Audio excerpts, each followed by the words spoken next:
Avant de commencer, je souhaitais prendre un moment pour vous parler du contenu qui va suivre. Certains propos dans cet épisode peuvent aller à l'encontre de mes valeurs personnelles concernant le consentement ou les stéréotypes de genre. J'ai choisi de les garder, car les supprimer au montage reviendrait à censurer les personnes présentes lors du live, ce avec quoi je ne suis pas d'accord. Je pense qu'au contraire, c'est en entendant certaines paroles que nous nous rappelons que ces points de vue existent dans notre société et méritent d'être questionnés. Cet épisode illustre malgré lui les différences d'approche de la sexualité entre les générations. Piochez ce qui vous intéresse et profitez de ce qui vous fait hausser les sourcils pour nourrir votre réflexion. Salut, c'est Colette. Bienvenue sur En tête à tête, le podcast de la communauté où on déconstruit les préjugés, on explore et on partage en confiance, où on réinvente ses relations et sa sexualité.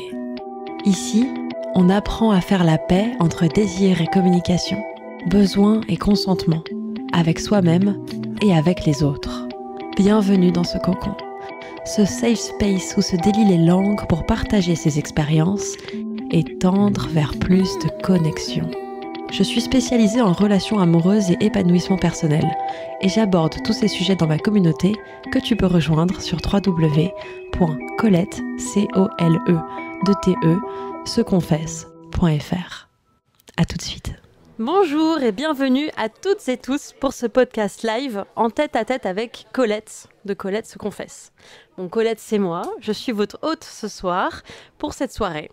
Pour celles et ceux qui découvrent mon univers, alors Colette se confesse, c'est le média qui enrichit votre imaginaire érotique grâce à 2 formats, les histoires immersives olé olé, si tu connais pas encore, va vite voir, tu vas vite découvrir, à travers lesquelles chacun et chacune peut explorer ses désirs et ses limites en toute sécurité.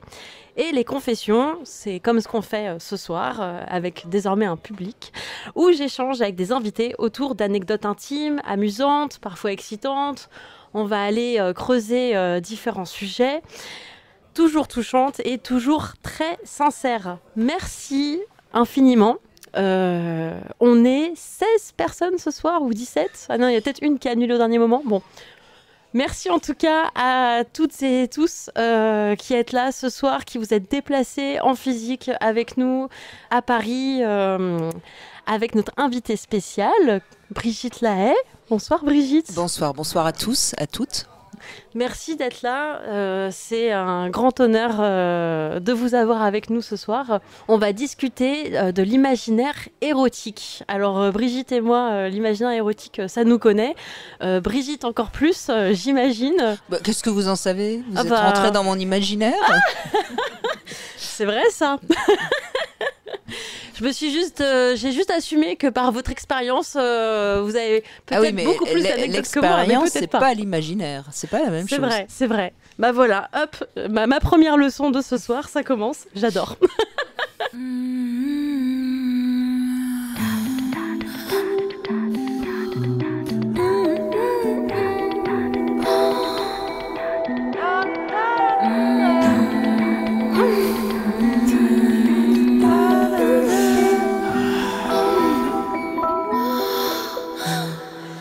Brigitte Lahaye, pour celles ou ceux qui ne la connaissent peut-être pas encore, c'est une pionnière dans la libération de la parole autour de la sexualité en France. Des premiers pas dans le cinéma pour adultes dans les années 70 à son émission culte sur RMC depuis 2001, Lahaye, l'amour et vous, elle a accompagné plusieurs générations de Français et Françaises dans leur vie intime. Auteure de nombreux ouvrages sur la sexualité et le développement personnel, elle continue d'être une voix essentielle qui allie expertise, bienveillance et franchise dans un domaine souvent tabou. Est-ce qu'on est d'accord pour dire que la sexualité malheureusement est encore tabou ? Notre rencontre avec Brigitte s'est faite autour d'une passion commune, celle de libérer la parole autour de la sexualité. Quand je l'ai contactée pour ce podcast, c'était il y a un mois et demi. À peu près, oui. Sa réponse, elle était enthousiaste, elle m'a confirmé qu'on partageait cette même mission, rendre l'exploration de la sensualité de... Ah bah tiens, t'as vu, j'ai fait le lapsus révélateur. De la sexualité accessible, joyeuse et sans honte. Le thème de l'imaginaire érotique s'est imposé assez facilement. Quand j'ai demandé à Brigitte de quoi elle avait envie de parler, comme une évidence, elle m'a dit « Ah bah moi, l'imaginaire érotique, c'est vraiment un sujet qui m'anime, surtout en ce moment. » Alors dites-moi si vous êtes d'accord, on a toutes les deux constaté que c'est souvent là que commence véritablement l'épanouissement sexuel dans l'imaginaire. bien avant l'acte physique. Qu'est-ce que vous en pensez ? Moi, j'ai fait le contraire. J'ai d'abord commencé dans l'acte physique et après, j'ai essayé de faire fonctionner l'imaginaire. Non, mais ça dépend des gens, je crois. Et puis, je crois qu'on parlait peut-être plus des fantasmes. C'est peut-être pas la même chose, le fantasme et l'imaginaire aussi. Puis, dans tous les cas, de toute façon, on va parler aussi des fantasmes parce que les fantasmes font partie de l'imaginaire érotique. Bien sûr. Mais c'est pas tout à fait la même chose. Non. Mais on expliquera la différence. Très chouette. Donc on va explorer ensemble l'imaginaire érotique, si tout le monde est toujours bien d'accord. Ce territoire intime et puissant qui façonne nos désirs. Bon, vite fait, du coup, qu'est-ce que c'est que l'imaginaire érotique ? On a dit justement que c'était pas tout à fait les fantasmes. Donc l'imaginaire érotique, d'après moi, mais justement on va pouvoir dialoguer là-dessus, parce que c'est ça qui est intéressant, c'est de voir peut-être qu'on n'a pas tous et toutes la même définition. C'est cet espace mental unique où se forment nos désirs, nos fantasmes et nos scénarios intimes. C'est à la fois notre théâtre intime, notre laboratoire d'expérimentation. C'est là où on va être nourri par nos expériences, parfois par les médias et parfois sinon par la culture. Et puis parfois on ne sait pas d'où. Quelle est l'origine de notre imaginaire. D'ailleurs, parfois on aimerait bien savoir ce qu'on se dit. Peut-être un peu chelou ce à quoi je pense, mais en tout cas c'est là, c'est un territoire où quelque part c'est le territoire où tout est permis, contrairement à la réalité, ou en tout cas de ce qu'on peut se dire de la réalité. Brigitte, il y avait une phrase que j'avais beaucoup aimée dans un de vos articles où vous disiez que c'était s'évader pour mieux revenir, l'imaginaire érotique. Ah, c'est moi qui dis ça, c'est joli. Oui, c'est vous qui avez dit ça. Non, mais je crois qu'avant toute chose, je voudrais dire une chose importante. L'imaginaire, c'est indispensable pour vivre. Je crois que dans la vie, on a des moments difficiles, on a des moments où... Alors, je ne parle pas d'érotique, là. Je reviendrai après sur l'érotique. Il y a des moments difficiles, il y a des moments où on est un peu perdu. Et quand on a un bon imaginaire... on va pouvoir passer ces moments-là. Et c'est dommage parce qu'on n'aide pas assez. Aujourd'hui, je trouve que les enfants, on les met trop tout le temps devant des jeux, devant des choses, etc. L'imaginaire, il se construit dans l'enfance quand on a un peu tendance à s'ennuyer et qu'on va, par exemple, avec 2 bâtons, créer une arme et pouvoir se battre avec un copain. C'est ça l'imaginaire.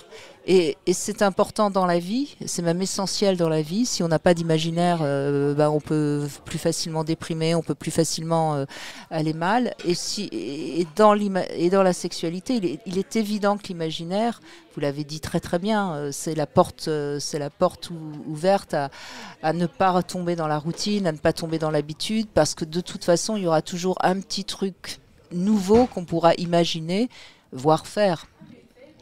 Vous partagiez au tout début, du coup, que vous aviez commencé par l'inverse, d'abord par le physique et après l'imaginaire. Est-ce que ça a été vraiment ça, votre parcours vis-à-vis de l'imaginaire ? Non, je le disais en plaisantant, mais c'est un petit peu le problème. C'est un peu le problème quand on a sexuellement tout fait, comme moi, très jeune. Après, c'est compliqué d'avoir des fantasmes, d'avoir beaucoup d'imaginaire, parce que quand les choses qu'on a faites, les fantasmes qu'on a réalisés, c'est plus des fantasmes. Donc après, moi, je peux avoir le fantasme de faire l'amour avec un extraterrestre, mais voilà. Mais les fantasmes, quand on a fait énormément de choses, c'est plus compliqué. Une jeune fille qui a pas fait grand chose, qui est presque vierge, vous lui proposez de lui passer la main sous sa jupe dans l'ascenseur, déjà, elle va être excitée. Moi, non, franchement, d'abord, c'est pour ça que je porte des pantalons. Est-ce que sur le pantalon, c'est devenu plus excitant du coup ? C'est plus difficile. Aller à trouver la culotte et la vulve avec un pantalon, c'est compliqué. Le mec, il faut qu'il soit déjà assez doué. Et le challenge, ça peut devenir très excitant. Voilà. La combi d'astronaute, voilà. Ah oui, j'ai pas pensé à ça encore. Voilà, prochain déguisement d'Halloween, vous penserez à moi ? Oui, sans doute, Colette. Je vois très bien ce que vous dites. Vous êtes d'accord ou pas ? Parce qu'il ne faut pas boire bêtement toutes mes paroles. Vous avez le droit de ne pas être d'accord. Alors, il y a un micro qui est là, dans le public ce soir. Et justement, c'est tout le but de cet échange, c'est que ce soit vraiment un format discussion, interaction avec vous. Donc, c'est vraiment un échange. Donc, si certains ou certaines veulent réagir à ce qu'on est en train de dire, levez la main, on vous passe le micro. Déjà, est-ce que quelqu'un a envie de, poser une question, réagir ? Voyez. Super. Allez. Il y a une phrase qui m'a fait réagir, c'est quand on a tout fait avec l'exemple de la jupe dans l'ascenseur. Et en fait, la première pensée que j'ai eue à écouter cet exemple, je me suis dit, on a peut-être dans des situations de vie réalisé beaucoup de fantasmes, développer une sexualité très ouverte, où on a fait beaucoup de choses. Mais ça m'a fait vraiment penser au comment je m'ouvre à mes sens. Parce que même si je l'ai fait 1000 fois, l'histoire de la jupe de la main sous la jupe dans l'ascenseur, avec quel regard, comment je suis connectée à mon corps à ce moment-là, et qui me permet de ressentir à nouveau les moi. En fait, je crois qu'il y a une chose qui est importante, c'est que en tout cas moi, j'ai plutôt laissé mon corps agir, et donc j'ai ressenti les choses par le corps. Après, si on les fait pour les faire parce qu'on veut montrer qu'on est libre, montrer qu'on est épanoui, montrer que, c'est pas le corps qui va prendre qui va ressentir. On va faire les choses pour les faire. Et c'est toute la différence entre des femmes qui ont vraiment vécu leur sexualité parce qu'elles avaient une pulsion de sexuelle peut-être plus forte, ou peut-être des désirs plus forts, ou qui ont plus osé laisser leurs désirs. Et puis il y a des femmes qui vont, ou des hommes d'ailleurs, qui vont faire les choses par expérience, pour prouver que. Et à ce moment-là, en effet, si par la suite vous le faites avec votre cœur et votre corps, ce sera des sensations différentes, évidemment. Oui, c'est ce que moi j'appelle le pont de transmission et de communication entre le cerveau et le corps. Quand il est coupé, on fait les choses pour les faire sans forcément et c'est toute la difficulté de beaucoup d'humains, c'est que finalement le cerveau ne débranche pas vraiment, et notamment les femmes, c'est compliqué de débrancher totalement le cerveau. Et à partir de ce moment-là, oui, on est un petit peu pas tout à fait dans le corps. Moi, ce que tu dis, ça me fait réagir dans le sens où à quel moment je suis vraiment dans mon imaginaire érotique, ou à quel moment je suis en train de faire quelque chose pour faire plaisir à l'autre. Et en fait, je m'imagine l'imaginaire érotique de l'autre. Et donc je ne suis plus dans le mien, finalement. Et c'est toute la difficulté des femmes qui sont beaucoup plus dans le désir de l'autre que les hommes. Ah oui, ouais. Je pense que les femmes ont un travail de réappropriation de leurs désirs, d'appropriation de leurs désirs, parce qu'on leur apprend à être désirable. Non, je crois qu'il faut il faut toujours faire attention à l'inné et l'acquis. Mais moi, je crois que si c'est les femmes qui portent les enfants, c'est parce qu'elles sont plus aptes à se sacrifier que les hommes. Et donc forcément, dans la sexualité aussi, elles vont plus facilement être dans le désir de l'autre que les hommes. Alors après, ça peut évoluer, mais je pense que naturellement, nous sommes plus aptes à nous dévouer à l'autre parce que c'est nous qui portons les enfants, c'est nous qui les éduquons, qui les élevons, et c'est comme ça, et c'est pas grave, parce que c'est formidable aussi de faire plaisir.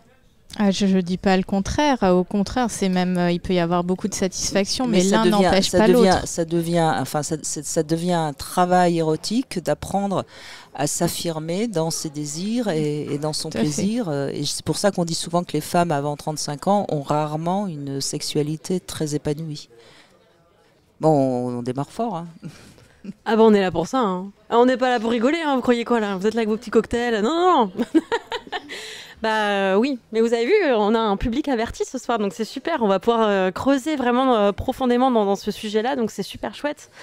Moi, j'aimerais bien réélargir un petit peu votre point de vue, justement, après toutes ces années à recueillir les confidences des Français et des Françaises, parce que donc il y a des personnes qui vous appellent, notamment à la radio, et qui vous posent des questions. Donc, j'imagine que vous avez dû entendre une poignée de témoignages. Du coup, vous avez vous recueillez plein de témoignages très différents et variés et de personnes dans toute la France, donc c'est ça qui est très riche aussi. Quel regard, et tout niveau social aussi. Et tout niveau social, c'est important aussi. Carrément. Oui. Toute culture. Et moi, ce que je trouve fort aussi, c'est que justement, parfois, on se rend compte que plus on est différent et plus on est les mêmes. Bon, ça, c'est peut-être mon point de vue, mais en tout cas, ce que je voulais vous demander, c'est aujourd'hui, quel regard vous portez sur l'imaginaire érotique collectif vis-à-vis de tout ce que vous entendez, de tout ce que vous partagez.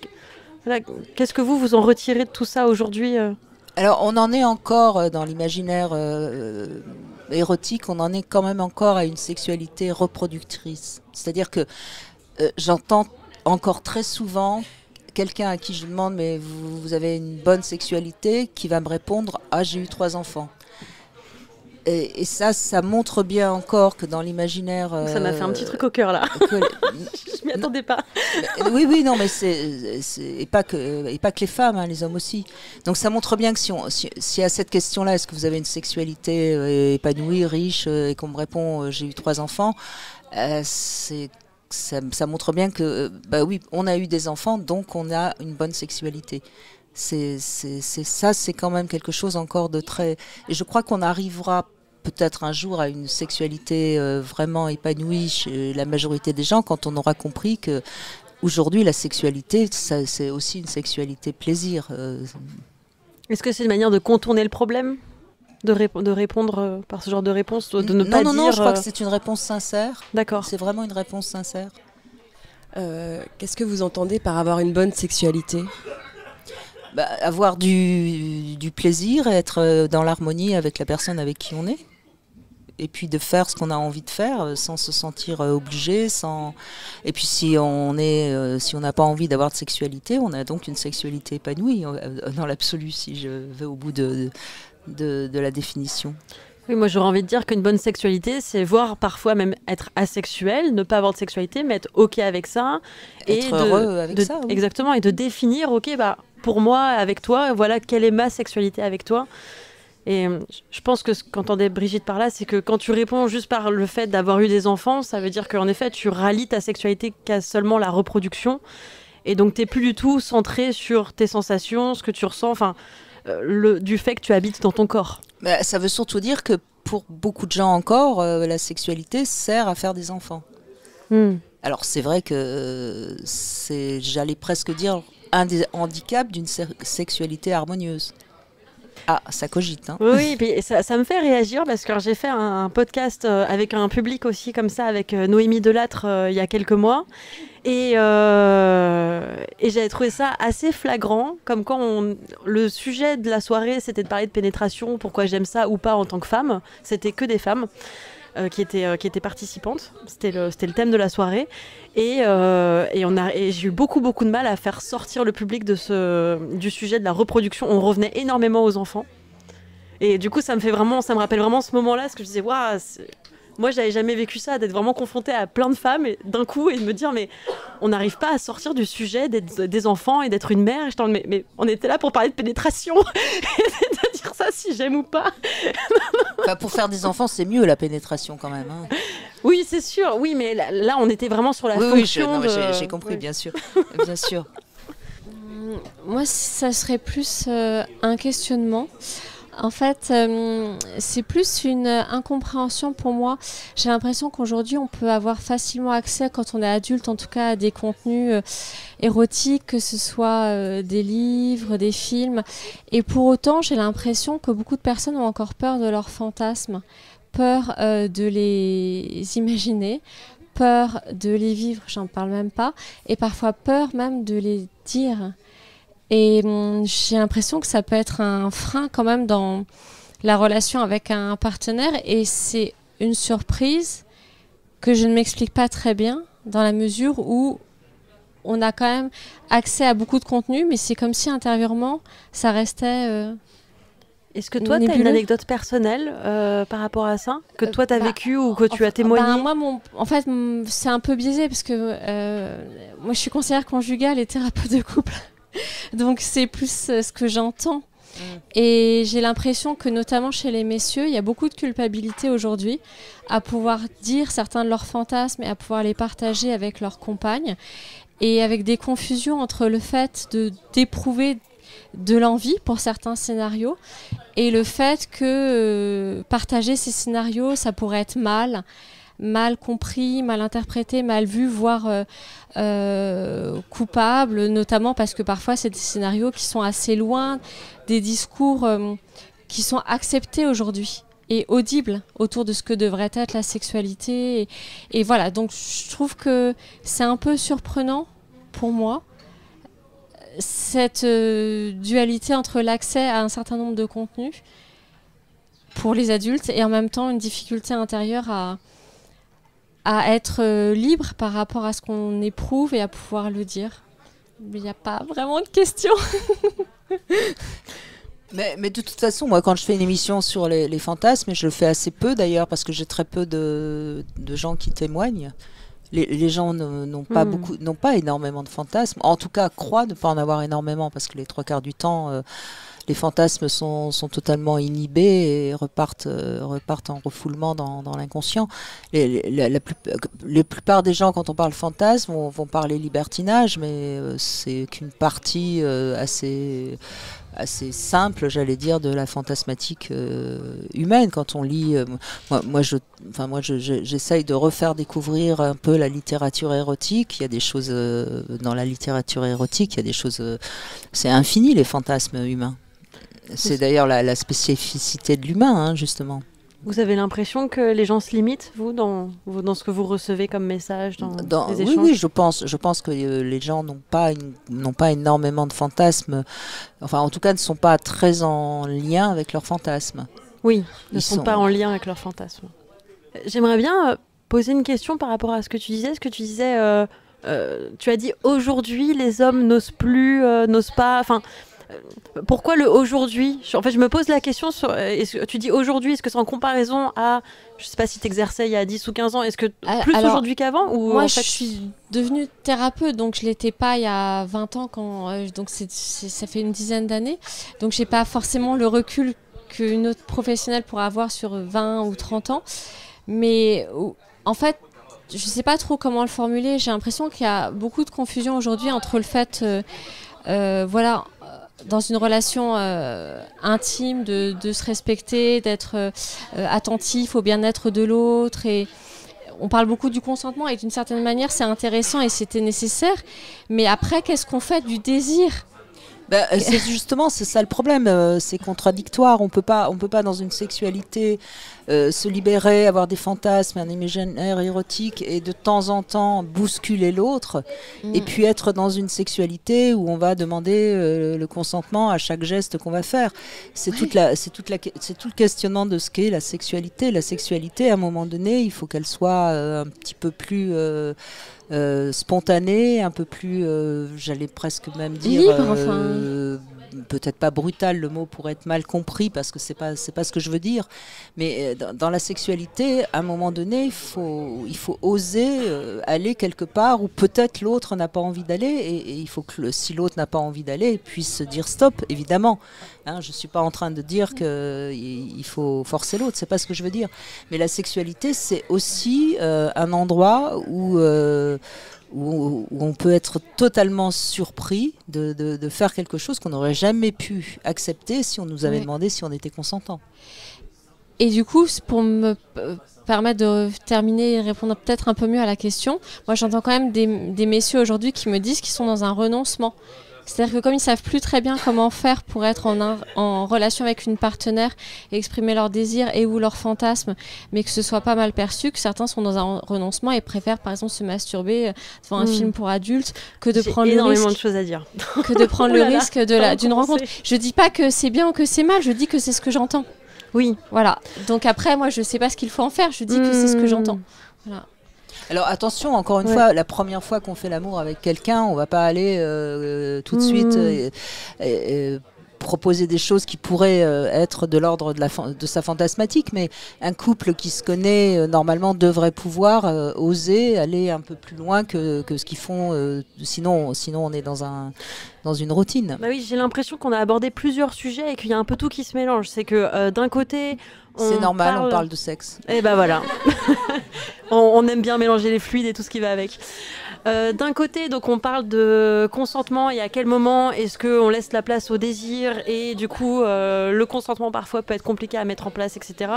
D'un côté, on parle de renoncement, de j'arrive pas à faire parler à mettre en place mes désirs ou à communiquer d'une certaine manière avec ma partenaire, donc j'abandonne. pour moi, tout ça, ça arrive pas forcément dans la même timeline, donc je trouve ça compliqué de mettre ça tout dans le même pot. Dans le sens où... alors moi, je suis vraiment partisane de dire que le consentement et l'imaginaire érotique sont 1000 fois compatibles et 1000 fois excitants. Déjà, premièrement, parce que je le pratique dans ma vie intime et que je peux vous dire que je m'ennuie pas. Après, il y a un bon sens qui s'installe entre les deux personnes. Ensuite, pour ce qui est du renoncement... Alors, parce que moi, j'accompagne aussi beaucoup de personnes, notamment aussi des hommes qui ont ces problématiques-là. Et une problématique que je vois souvent avec eux, c'est que souvent, en fait, ils abandonnent alors qu'ils n'ont pas vraiment trouvé comment communiquer avec leur femme. Et que finalement, est-ce que tu as vraiment parlé avec ta femme ? Parce que je peux te dire que moi, quand je creuse avec eux et que je vais creuser là où ils n'ont pas trop envie d'aller, on se rend compte qu'en fait, ils n'ont pas dit clairement leurs envies, qu'ils n'ont pas été très spécifiques non plus sur leurs envies, ils n'ont pas énuméré à quel point c'était important pour eux.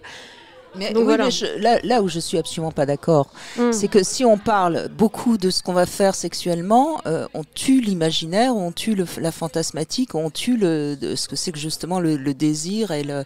Je dis pas qu'il faut pas communiquer sexuellement de temps en temps dans un couple, mais on va pas, on se rencontre, on va pas dire alors moi voilà j'ai tel fantasme, qu'est-ce que t'as comme fantasme, enfin on se découvre, on met parfois, on peut parfois 10 ans après de vie commune, explorer quelque chose qu'on n'aurait même pas imaginé.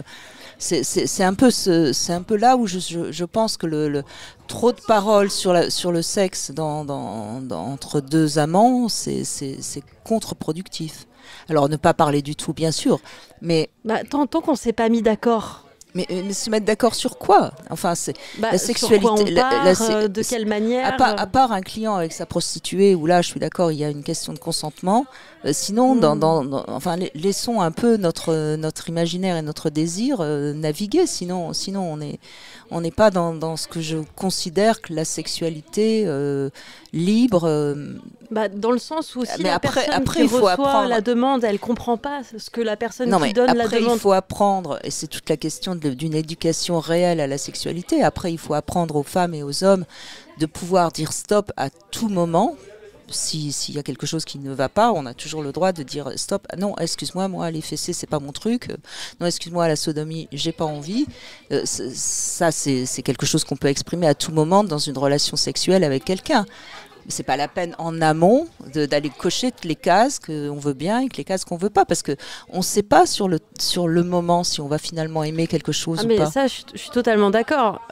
Ce que je comprends en fait moi de ces femmes-là qui parfois peuvent être résistantes à certaines pratiques, c'est que très souvent, finalement, elles sont face à des hommes qui ne connaissent pas leurs émotions et qui sont là à demander des pratiques de but en blanc, alors que ils n'ont pas su dire ah bah tiens ça m'excite, on n'est pas là pour faire le procès des hommes. Ah mais pas du tout. Non mais moi mon podcast je défends mille fois les hommes. Non mais ni le procès des femmes d'ailleurs. Mais je dis juste que si on veut parler de sexualité positive, harmonieuse et de fantasme et d'imaginaire, il faut partir du principe qu'on est avec deux personnes qui sont à l'aise dans leur sexualité et qui ont envie de se faire plaisir et qui sont plus à l'écoute finalement du désir de l'autre que de leur propre désir. Oui, sauf que là j'ai cru comprendre que c'était pas ça le sujet. On parlait d'un. Alors on parle de quoi ? On parle du consentement. Ok, moi je veux bien. Non mais je réagis juste à ce que disait Madame qui disait que elle était dans une problématique où certains hommes renonçaient. Donc si certains hommes renoncent, ça veut dire que la personne en face. Enfin, on n'est pas dans un couple où ils sont tout à fait à l'aise dans leur sexualité et tout va bien.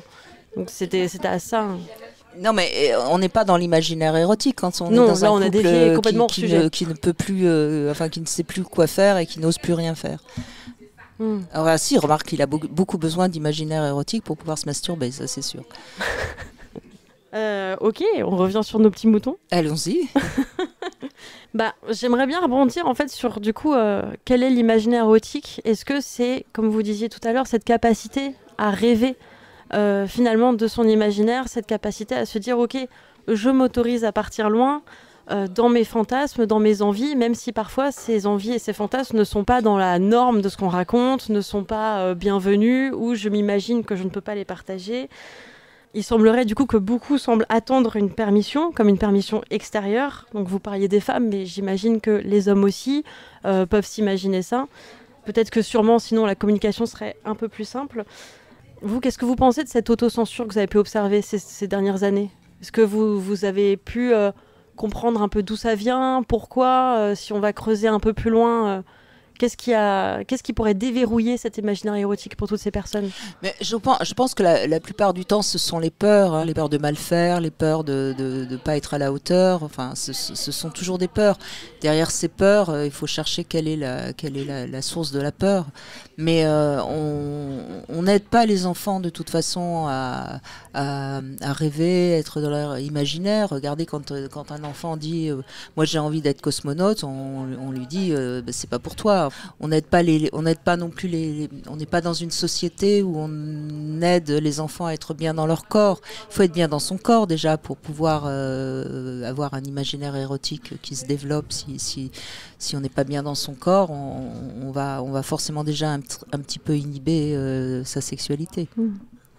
Est-ce que ça parle à certains ou certaines d'entre vous, par exemple, des fois où peut-être que je m'autorisais pas des choses que j'osais pas imaginer, et dès lors que je me suis sentie mieux dans mon corps, tout d'un coup, j'ai des envies qui sont revenues.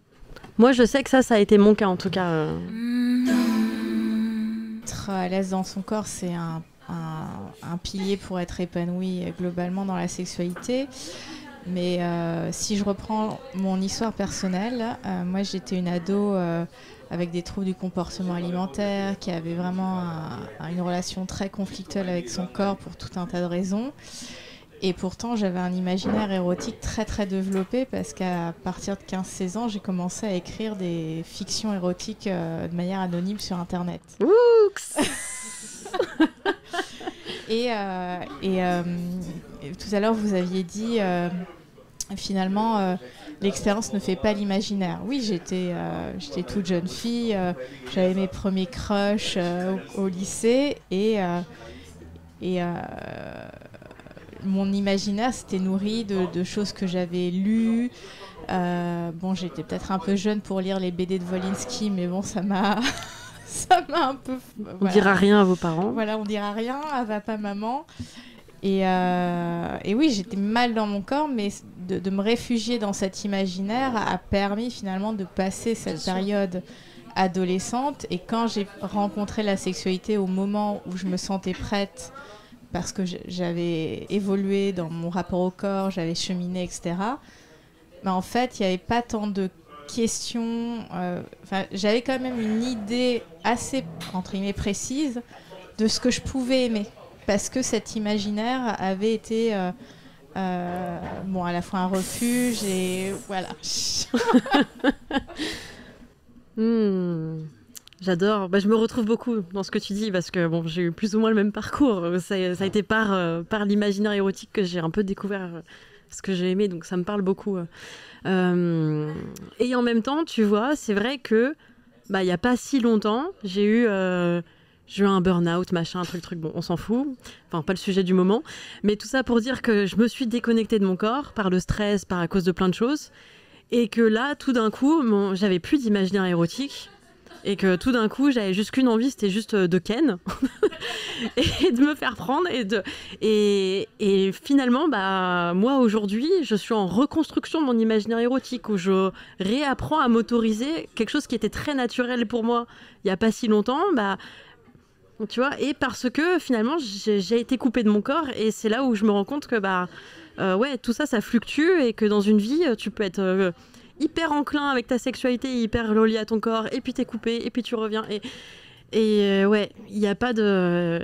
c'est pas une question de personnalité, c'est vraiment une question de phase de vie. Enfin, en tout cas, c'est l'impression que j'ai. Qu'est-ce que vous en pensez, vous? C'est assez féminin comme attitude. Je pense que c'est plus féminin que masculin. Je pense que les hommes sont plus proches de leur corps, en tout cas par rapport à la sexualité, et pour cause, puisque eux, ils les voient, ils les sentent, leurs érections, et donc ils sont beaucoup plus à même d'être dans leur pulsion et dans leur désir. Pour nous, c'est vrai que on dit souvent que ça passe beaucoup trop par le cerveau chez les femmes. Donc c'est assez juste par rapport aux femmes, je pense. Et puis j'imagine qu'entre les règles, les fois où on est enceinte, etc., enfin tout ça aussi... La sexualité de la femme est beaucoup plus complexe, bien sûr. Et en même temps, quand elle a des orgasmes, semble-t-il, encore une fois, moi j'ai jamais été un homme, donc je ne fais que répéter ce qu'on dit, quand elle arrive à avoir des orgasmes, sont souvent plus forts et plus intéressants que celui de l'homme, mais c'est plus rare. J'ai envie d'y croire, laissez-moi y croire, Brigitte. J'ai repris un texte que vous avez écrit dans un de vos articles que j'ai beaucoup aimé justement en lien avec ça, donc entre la sensualité.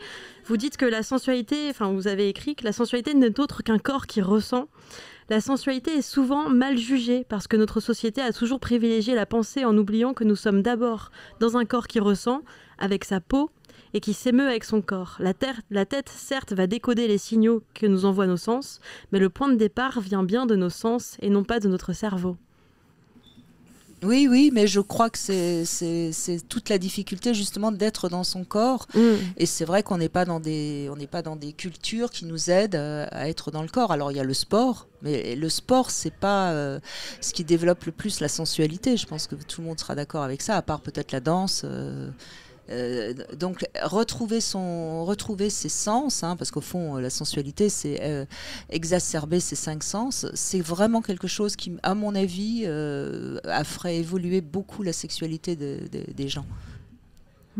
Simplement fermer les yeux et toucher des différentes matières et essayer de deviner ce que vous êtes en train de toucher, vous allez développer votre sens du toucher. Et on sait très bien que pour la plupart des femmes, un bon amant, c'est quand même un homme qui sait toucher. Oui, bon pardon, je suis partie un petit peu loin là, dans mon imaginaire érotique justement, j'y étais. Merci pour m'avoir fait voyager 10 secondes. Mais vous avez raison Colette, c'est ça le début de l'imaginaire érotique, c'est d'entendre quelque chose et d'imaginer tout de suite ce que ça pourrait être, bien sûr. Qu'il y a eu des images là. C'est très simple l'imaginaire. Pour rebondir là-dessus, je me posais la question, moi en préparant cet épisode, et j'aimerais bien vous poser la question à vous toutes et tous.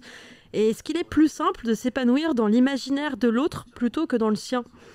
Je pense à ça parce que justement, souvent, j'ai l'impression que quand c'est par rapport à soi, on peut avoir honte de certains fantasmes. Donc ça peut être par exemple, mais il y a plein d'autres choses, des fantasmes liés à la domination, la soumission, certains scénarios tabous. Cette honte, elle peut être particulièrement présente quand nos fantasmes contredisent nos valeurs conscientes. Par exemple... disons, je sais pas, l'homme moderne qui désire dominer, mais il craint d'être vu comme toxique, tu vois. Voilà, à quel moment est-ce que je demande certaines choses et je suis vue pas comme un mec sympa et tout, alors qu'en fait, ça se trouve, elle aussi, elle en crève d'envie. Le paradoxe entre nos désirs archaïques, donc archaïque, c'est pas un mot, c'est vraiment au vrai sens du terme, c'est-à-dire nos désirs, ceux qui sont ancrés vraiment en nous, et notre conscience moderne. Et la stigmatisation sociale qui renforce cette honte. Est-ce que c'est normal de penser à ça ? Est-ce que je suis normale ? Ça, c'est la grande question. Réponse, oui, vous êtes toutes normales, je suis normale. Comment cette honte peut bloquer non seulement l'expression, mais aussi l'accès même à nos fantasmes ? Est-ce que certains ou certaines veulent réagir ? Ce que je vais dire, ça va peut-être pas plaire, mais je pense que le désir, il se nourrit d'asymétrie. Et en fait, aujourd'hui, on parle beaucoup d'égalité entre les hommes et les femmes, et il en faut en tant qu'individu citoyen. Mais le désir, il se nourrit d'asymétrie. Et donc, le fait qu'il y ait des scénarios érotiques qui provoquent de l'excitation, parce que ça met en scène de la domination et de la soumission, ça peut plaire à certains hommes comme à certaines femmes. Et c'est presque devenu compliqué de le dire. Donc voilà, moi j'ai pas de réponse toute faite, si ce n'est que asymétrie et égalité sont deux registres différents. Il faut quand même se souvenir que quand 50 nuances degrés sont sortis, moi ça m'est tombé des mains, je trouvais que c'était très mal écrit, mais en attendant, quand je sais le nombre d'auditrices qui l'ont dévoré et qui ont trouvé un sursaut à leur sexualité, et le nombre de ficelles et de cordes qui ont été vendues à Bricomarché, il faut quand même se dire que oui, ça fait partie des fantasmes féminins et des fantasmes masculins. Voilà, basta. Après, moi je n'ai pas à juger de quoi que ce soit. Je dis juste quand quelque chose marche de manière autant, c'est que quand même, ça correspond quand même vraiment à une fantasmatique homme-femme, encore très, c'est peut-être encore un archétype, mais en tout cas ça a été énorme comme Je pense qu'il y a la question de la domination des femmes, où là, on peut, et moi d'expérience, avoir peur de dire « oui, je suis féministe, mais j'ai envie d'être soumise au lit ». Ça peut être une problématique. À l'inverse, il y a plein d'hommes qui ont envie d'être soumis, parce qu'ils en ont marre de porter la responsabilité, et qu'en fait, dominer, c'est aussi porter la responsabilité. Et pour qui ça peut être compliqué de le dire, moi j'ai envie d'être soumis au lit. Pour un homme, ça peut être... on peut avoir peur du jugement, et parce qu'il y a des attentes...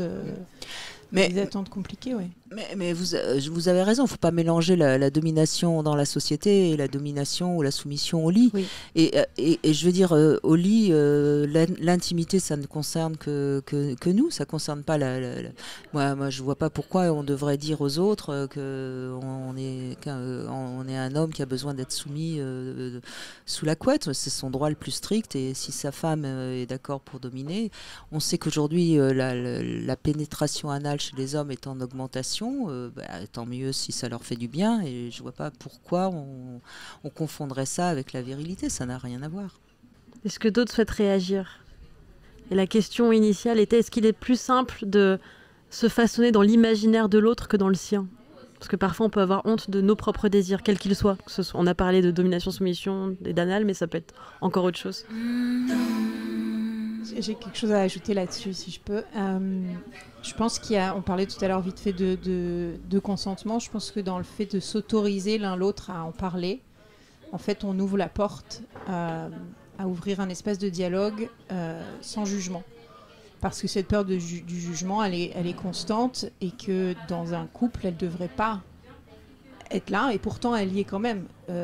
Des hommes qui admettent à leur femme avoir envie de soumission, pareil, je reviens là-dessus, ont souvent, dans mon expérience, peur d'être jugés par cette même femme, parce que les femmes aussi, des fois, on a des attentes qui ne sont pas très justes. Donc la réponse pour moi, c'est oui, c'est plus facile d'assumer les désirs ou l'imaginaire de l'autre, parce que du coup, il y a déjà cette autorisation, et on n'a pas peur d'être jugé, puisque c'est les siens. Se confronter à ses propres désirs, ça peut être plus challengeant. Je me permets de rebondir sur le mot facile. Est-ce que c'est plus facile? La question, est-ce que c'est plus confortable de plonger dans un désir de l'autre, parce qu'effectivement, je m'expose un petit peu moins, ou je suis moins à porter le fantasme ou l'envie que j'ai. Et puis, je pense aussi que quand il y a une complicité érotique dans un couple plutôt épanoui, ça peut être aussi une graine qu'on vient planter. Quelqu'un peut suggérer via son imaginaire, j'ai ce fantasme, j'ai envie de ça, et en fait que l'autre puisse broder son propre imaginaire. Alors à qui appartient, c'est l'œuf ou la poule, mais est-ce que ça peut aussi être source de quelque chose de créatif? Parce que finalement la sexualité et l'imaginaire, c'est de la créativité. Et je pense qu'on oublie ce côté créatif, parce qu'on est... Qu'est-ce que c'est fun pourtant, quand ça devient créatif. Dans un monde plutôt pornographié, la pornographie, elle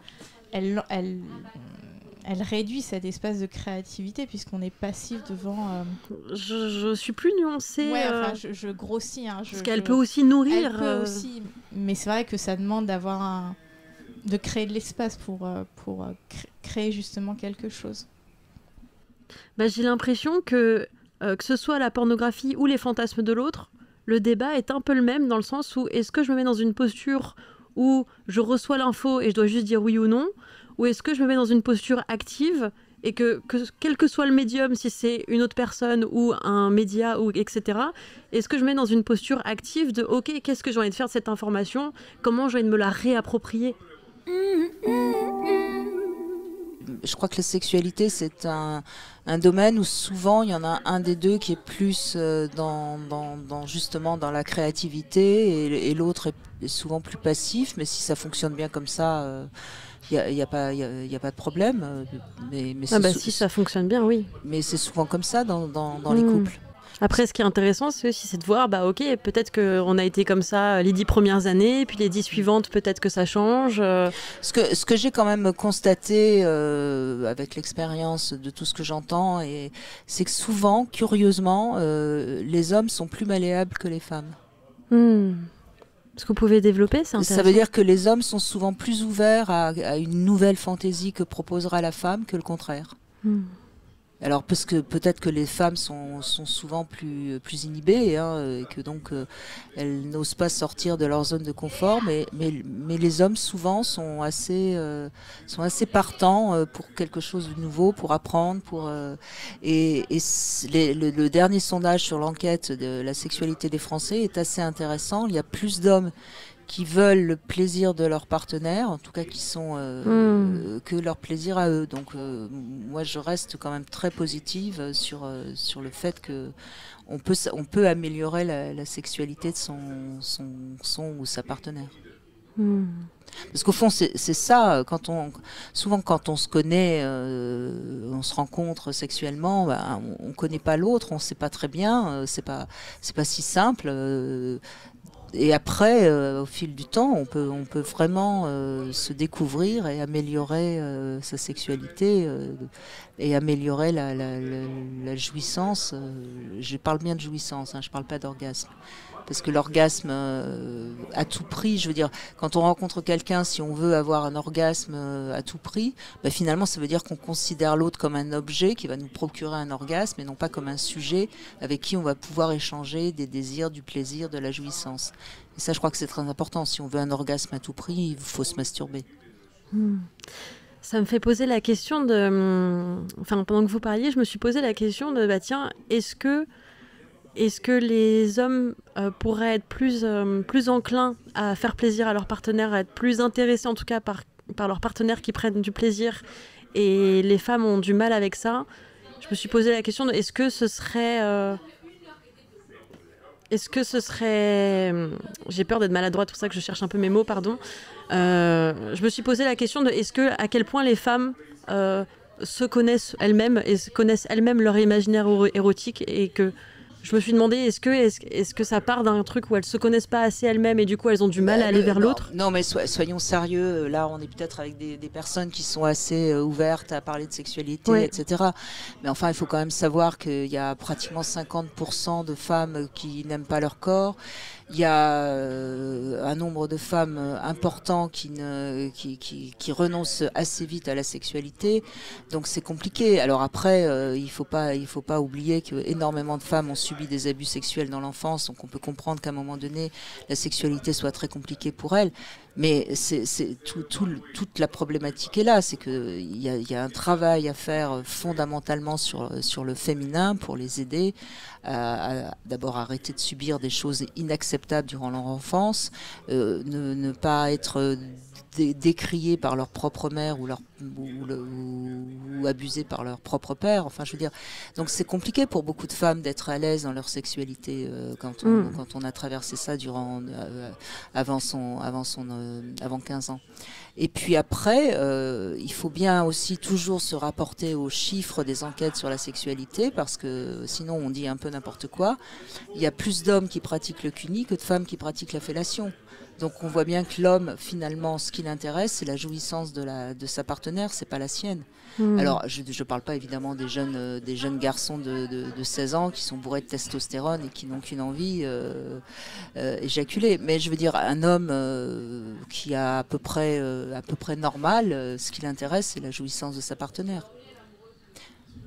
J'en dirais pas forcément autant de la femme, ce qui elle, souvent, est tellement à la recherche de sa propre jouissance qu'elle peut pas tellement s'occuper de la jouissance de son partenaire. Probablement pour toutes les raisons que vous avez énoncées juste avant. Absolument. D'où la difficulté pour que beaucoup de gens aient une sexualité harmonieuse dans le couple. Vous savez, quand vous êtes un homme et que vous avez en face de vous une femme qui est inhibée à cause de son propre parcours, c'est compliqué pour lui d'aller lui parler de ses fantasmes, etc., etc. Il a peur de la blesser et il n'a pas tort.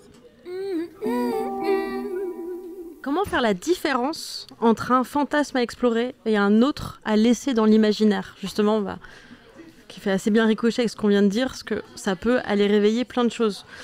Donc toute la richesse fantasmatique, elle n'a pas vocation à devenir réalité. Certains émergent naturellement de notre être profond, comme expression créative du désir, ça c'est comme on l'a dit.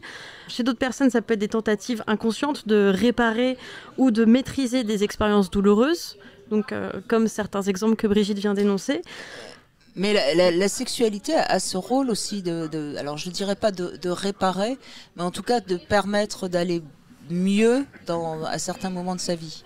Moi, j'ai le souvenir d'une amie qui était dominatrice, donc qui faisait subir aux hommes des choses franchement terribles. Et elle me disait, mais à chaque fois, après chaque séance, j'exorcisais mes viols. Et pourquoi pas, après tout, si ça lui permettait de tenir debout. Moi, je crois qu'il faut pas. J'entends des gens qui ont des sexualités parfois excessives. Et j'entends bien derrière ce que ça cache. C'est pas à moi de leur dire. Je suis pas là pour juger ou pour éveiller des choses qu'ils n'ont peut-être pas envie d'entendre. Mais la sexualité peut aussi avoir ce rôle-là. C'est parfois ça fait parfois plus de bien qu'une thérapie. C'est clair. Tant que les deux personnes se font du bien, finalement, où est le mal dans tout ça, quoi. Après, il peut y avoir la répétition compulsive d'un même fantasme, et ça peut être un signal d'alerte. Donc, quand je dis une répétition compulsive, c'est par exemple quand c'est... Mais là, on est dans une paraphilie. Et à ce moment-là, c'est compliqué de trouver le partenaire ou la partenaire parce qu'il faudrait qu'elle ait exactement l'inverse. Et là, on traite un peu l'autre comme l'objet de notre fantasme. Donc un fantasme sain, c'est quoi ? Le fantasme sain, c'est celui qui apporte une satisfaction et qui peut varier ou évoluer, tandis qu'un fantasme compulsif, c'est celui qui semble nécessaire, qui est toujours insatisfaisant. Voilà, donc peut-être que ça peut donner aussi quelques clés de comprendre. Voilà. Et quand ça devient trop une répétition, là, on tombe en effet dans la paraphilie. Et merci pour ce mot que je n'avais pas, donc j'ai appris ce mot, trop bien. En fait, on parlait avant de perversion, et en sexologie, on a trouvé un mot moins fort et moins, comment dirais-je, moins péjoratif. Donc, on a inventé le mot paraphilie. Oui, donc para et philie, ok, je vois. Une question à se poser, ce fantasme, est-ce qu'il m'enferme ou est-ce qu'il m'épanouit finalement ? Disons que là, je suis dans un cas concret, j'ai un fantasme et je ne sais pas quoi en faire. Moi, j'ai listé 3 filtres pour se demander, ok, est-ce que ce fantasme, pour savoir en fait, est-ce que ce fantasme, il m'épanouit, il m'enferme ? Donc, premier filtre, c'est se poser la question du consentement. Est-ce que le consentement réel est-il possible ? Certains scénarios impliquent par définition une absence du consentement. Mais du coup, là, est-ce que c'est une absence du consentement ? Je me mets d'accord avec mon partenaire avant et du coup, après, on part dans un truc où il n'y a plus de consentement, mais c'est ok. Ou est-ce que vraiment, quoi qu'il arrive, en fait, il n'y en a pas, il n'y en aura jamais, ni le début ? Et du coup, là, ça devient un petit peu autre chose, si ce n'est pour mettre des mots dessus. Deuxième filtre, il y a la sécurité, donc la sécurité physique et émotionnelle de tous les impliqués. Est-ce qu'elle peut être garantie dès lors qu'on met quelqu'un vraisemblablement vraiment en danger ? Donc on peut par exemple aller dans les étranglements. Dès lors qu'on est d'accord sur l'étranglement, qu'on s'est mis d'accord sur des codes pour arrêter, etc., ça reste sécure. Dès lors que je t'étrangle, tu sais pas, t'es pas au courant, je peux pas voir ton visage, je peux pas voir quand je vais trop loin. Là, on est dans quelque chose de dangereux. Voilà, c'est un exemple. Mais il y en a plein d'autres. Et troisième filtre, l'impact. Donc, est-ce que ça a un impact sur ma vie et sur mes relations ?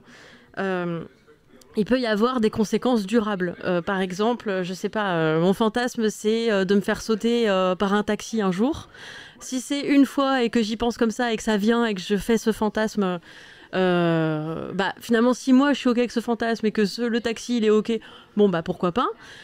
Si par contre c'est quelque chose qui va venir vraiment impacter ma vie ou derrière je vais aller culpabiliser, je vais me sentir mal, pour quelle raison je le fais vraiment, quel impact ça a sur ma vie. Et si finalement ça peut avoir un impact tangible, peut-être que là il faut se poser des questions, peut-être que ce fantasme il est que bien dans la tête et pas bien dans la réalité. Donc tes petites questions par exemple que je me suis posées, c'est la réalité est-elle à la hauteur du fantasme ? Est-ce que ce sera aussi bien que ce que j'imagine ? Parce que ce qui se passe dans ma tête, c'est vraiment pas mal. Est-ce que les fantasmes, ils sont de transgression légère ou de transgression majeure ? Qu'est-ce que ça vient soit nourrir ou réparer ou qu'est-ce que ça vient éveiller en moi ? Voilà. À quel moment le roleplay ou les jeux de rôle, j'ai envie d'utiliser ça aussi comme un espace intermédiaire sécurisé. Voilà, c'est ce que je veux explorer sans concrétiser. Les roleplays, qu'est-ce qu'on en pense des roleplays, Brigitte ? Non, mais il y a d'abord un fantasme. On ne sait pas du tout comment serait le passage à l'acte, donc c'est compliqué de dire on ne peut pas savoir. Sûr. Donc de ça, toute façon, sûr. Ce que je veux juste dire, pour moi, un fantasme qui aurait été passé à l'acte et qui serait réussi, c'est un fantasme. Quand on y repense de ce qu'on a fait, ça nous réexcite et ça nous laisse un bon souvenir. Voilà, ça c'est la réalisation parfaite du fantasme. C'est pas si souvent que ça, parce que très souvent on est un peu déçu, parce que justement, surtout si on l'a longtemps fantasmé, bah, la réalité est souvent un petit peu en dessous. Et alors si on a réalisé un fantasme et qu'on se sent pas bien avec ce qu'on a fait, bah, je crois que là il faut pas hésiter à aller en parler à un bon sexothérapeute pour se libérer, pour être absous de sa culpabilité. J'ai une petite question. Est-on condamné à aller toujours plus loin si on cherche à réaliser ses fantasmes du coup ? Au tout début, vous aviez parlé justement de... Est-ce qu'à un moment, on arrête de fantasmer parce qu'on a déjà tout fait ? Je ne crois pas qu'il soit forcément nécessaire dans un couple d'avoir des fantasmes extraordinaires. Dans un couple, s'il y a une réelle harmonie, une véritable alchimie, moi j'aime beaucoup ce mot d'alchimie de peau et de saveur, d'odeur, etc. Il y aura de toute façon une telle jouissance simplement à juste faire l'amour de manière tout à fait simple que ce ne sera pas la peine forcément d'aller chercher des fantasmes. Et il peut y avoir les fantasmes juste comme ça chez chacun sans même les communiquer à l'autre, qui de temps en temps vont renourrir un tout petit peu l'imaginaire, mais c'est pas une obligation, c'est pas parce qu'on ne réalise pas de fantasme qu'on n'est pas épanoui sexuellement. J'aimerais vous poser une petite question, ce sera la dernière question que je vous pose. Comment nourrissez-vous votre imaginaire érotique au quotidien ? Avec juste quelques mots, si vous voulez faire passer un peu le micro. En écrivant. En écrivant. Eh bah oui. C'est un très bon moyen de le nourrir, bien sûr. Moi, un truc que j'aime beaucoup parfois, c'est reprendre des phrases dans les chansons. Il y a des phrases parfois qui vont venir, comme tout à l'heure, Brigitte parlait, puis ça m'a inspirée, puis je suis partie. Bah voilà, c'est reprendre comme ça des petits bouts de phrases dans les chansons et tout, et de les partager ou de les écrire, et hop, c'est parti. Moi, ça serait en parlant avec des amis ou des partenaires de soit leur vécu, soit de leurs imaginaires. Merci. Un petit dernier ?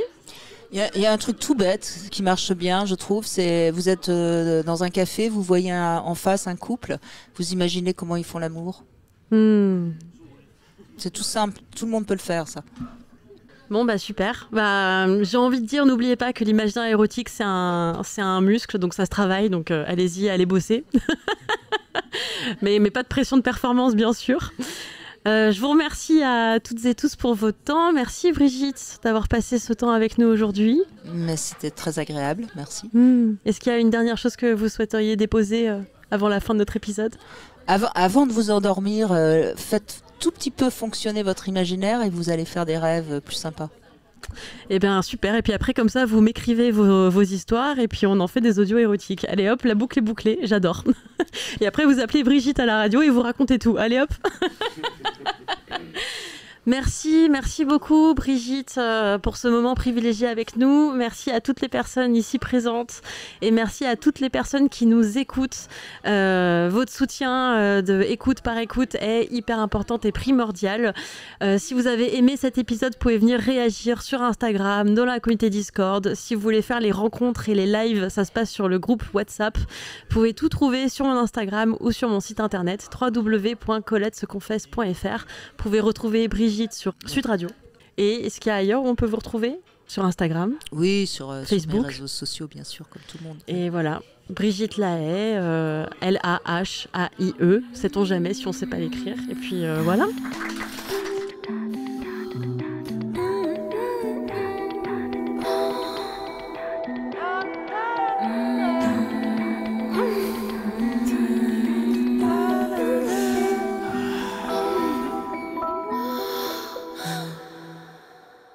Le consentement, c'est un podcast Colette se confesse à écouter sur toutes vos plateformes d'écoute. Moi, c'est Colette Williams. Je suis coach en relations affectives et sexuelles. Je crée des espaces sécurisants, joyeux, de libération sensuelle. J'organise des journées d'éveil sensoriel, des cycles pour hommes et des formations pour futures facilitatrices de l'intime. Tu peux retrouver tous mes événements sur mon site internet www.colette avec un L et 2 T seconfesse.fr. À bientôt.